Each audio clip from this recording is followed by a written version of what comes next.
இவரை உங்களுக்கு இங்கே இருந்து கண்டிருந்தால் என்னுடைய தொடர்பு கொள்ளலாம். நீங்கள் இவற்ற பெயர் செல்வன். இவர் மட்டக்களப்பில் இருந்தவர், கொழும்புலையும் இருந்தவர், கொழும்புல மேலாலையும் இருந்தவர். இவர் உங்களுக்கு யாரும் தெரிஞ்சால் என்னோட தொடர்பு கொள்ளுங்க.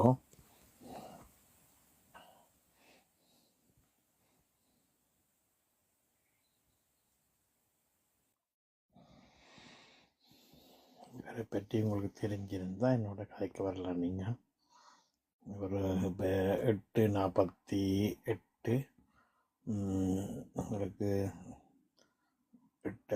9 மணி வரைக்கும் இருப்பேன். நான் வாராக்கள் என்னோட கதைக்கலாம். இவரை பற்றி தெரிஞ்சால் கதைங்க. இந்த மஞ்சள் சட்டை இருக்கிற 8 படம்